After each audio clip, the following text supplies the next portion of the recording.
You know, as a company, we've been fortunate to see massive growth. We now serve over 6 billion recommendations every day. Comscore says we're the second to Google company that reaches Americans in America. The average American, 86% of them sees Taboola 30 times a month. And all of this data really, you know, we're seeing the web changing, I think, for real this time. The pipes are changing, including mobile. And when I say pipes, I mean the web used to be one that was driven by search. And now it's driven by Facebook. We used to, have people to click on a text ad at some point so we can make money. Now we want them to, in real time, decide if they should read a native article, go to an oversold area to watch videos, see sponsorships on my site, or click on a text ad. And mobile is huge. As a company, for us, we're touching 50-50 from a revenue perspective, not from traffic perspective. So we're seeing revenue becoming more and more important to our publisher partners as well as the advertisers. And from our perspective, we see less app traffic. I think a lot of the app traffic that's being reported is in games. Actually, publisher, as the content creators that out there see more mobile, I think mobile traffic is mainly coming from Facebook and social companies, and that's less app, more mobile site. The whole idea of native advertising, we talked about, you've had some pretty interesting milestones in regards to kind of surefire affirmations that it's real and it's meaningful, right? Whether it's the size of the IO or whatever, you've had some pretty interesting milestones with clients. Native advertising feels like what we've said programmatic is, and engagement, all that stuff. Like, everybody has a different meaning from it. I think you did a great job of defining it. But from a brand perspective, in the media mix, in the funnel, where does native advertising fall, right? Is it a brand play? Is it a performance play? How are they looking at it? So, this is also an exciting point, because I think for the first time we're seeing advertisers spending more than $10 million a year with us, and that's the first time it happened last year. And I think the reason is that brings you a seat at the big boy table. I hope. Yeah. Not big enough. No. But I think that it's the reason is that brands and publishers and performance marketers can, for the first time, use storytelling to touch the entire purchase funnel. So they can send someone to a YouTube channel to get them aware of a new product, and then they can send them to an article that compares product to consider something, and then they send them to something that has a button, buy this, or sign up to convert, and then they even send them to forums to keep them loyal. So for the first time, from a brand perspective, they can attack the full purchase funnel. They can measure that, and I think there's scale out there to spend real money. So I think it reaches the entire funnel, native advertising, top to bottom, and I think it only gets interesting if someone is measuring something and can attach an ROI to it, so they can spend a lot against it. So if we talk about, let's talk about specifically content, native advertising when it comes to video or editorial content, not search, because in your description and definition, you use search. That's what you led with, actually. So when we talk about content discovery, and specifically branded content discovery, how does this all play out? Because so much discovery is occurring specifically on Facebook, right? And on social and on Twitter in general, right? Like, one of the stats I heard with when I was working with one of my newspaper clients, and this was a couple years ago, but something like 60% of under 30-year-olds actually have not looked at a news site to get their news. They rely 100% on social feeds. What's the long tail there? The eventuality if social platforms are not only about sharing, but about they become sort of this hub and spoke model of the source of all the aggregated content. How does that affect the concentric circles of business models like native advertising? It's a great point. So I think social is definitely real, and it's big. It's sending a lot of traffic to a lot of publishers out there, way more than search, more often than not, and that's a big deal. I'm very scared about it because I think that today Facebook, we share stuff on Facebook, and today Facebook shares it back with the publisher. They send traffic back to the publisher. But what happens if Facebook stops sharing? What happens if I give Facebook a story that I saw in the New York Times, and they suddenly decide that they want me to read the story on Facebook and not on the New York Times? And I think that day is a very scary day. So my hope Are you suggesting that's an eventuality? You think it is? I think it's a very scary day, and I think that's something that people are considering. And the more Facebook become, and companies like Facebook become, centric in the way we consume content as a router, what happens if they stop route back? So I think it's our responsibility as an industry to help publishers and advertisers to own distribution in a non-dependent way. So I think where it's going is that social companies are very important. They're sending traffic now all over the web. And I think from the publisher perspective, we have to think about strategies that we can contain that.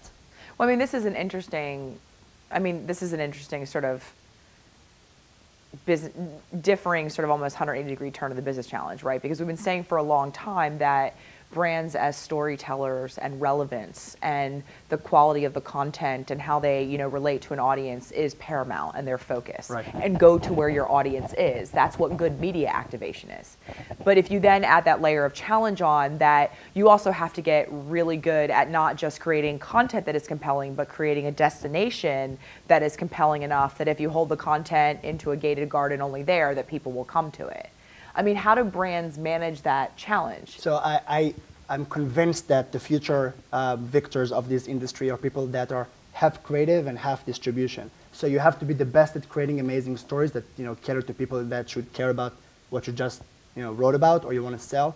And the other half of your brain is, how do I own distribution? How do I get distribution? I don't really care if it's on your site, if it's on YouTube, or if it's embedded on a website. But if you're not spending half your time thinking about how do I get people to where I need them to be, and I'm dependent on hope as a strategy that Facebook will continue to fuel traffic into my properties, I think you're putting a big risk on your business. And what role do agencies play in that? What role does like media and content, where do they play in that? Both. We're seeing, we're working a lot with traditional agencies, new generation of agencies that are, are of this age of native advertising and are thinking about distribution. So how can they work with brands to think about distribution? Look at Netflix, look at American Express with Open Forum.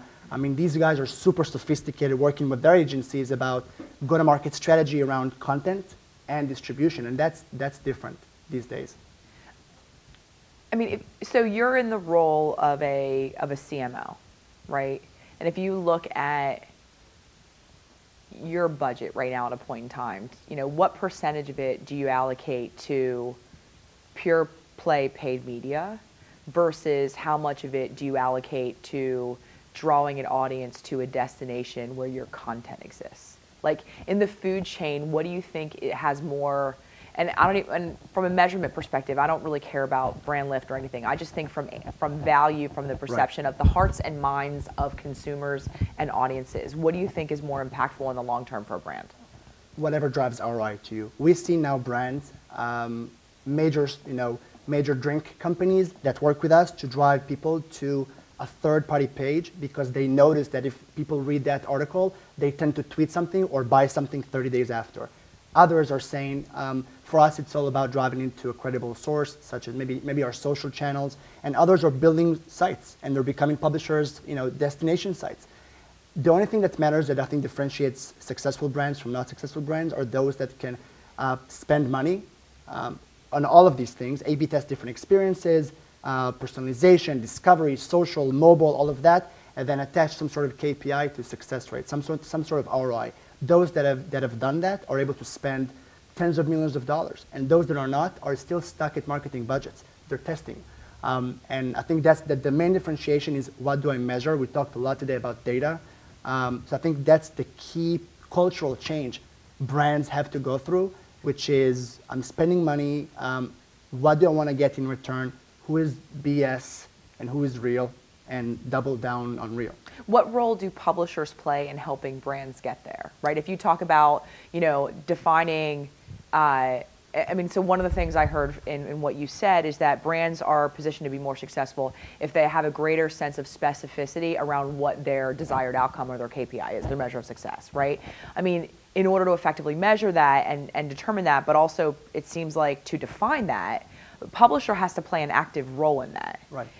Do you feel as though publishers are at a place where they understand their own audiences well enough right now that they can be party to that? No, I think it's not yet there. We invest a ton in data. The DMP industry is growing super fast. I think publishers play an important role in that. My fiancé works for the Wall Street Journal in the team that works with brands for writing stories for the Wall Street Journal in a way that's credible and can help brands achieve their goals. That job was not there 2 years ago. So I think you see major publishers invest. The Atlantic has a co-company, company, sister company that's working with brands. Time Inc. is doing that. So, we've all read the Netflix article on New York Times. It was beautiful. So I think a lot of publishers understand there's a lot of money in that, in storytelling.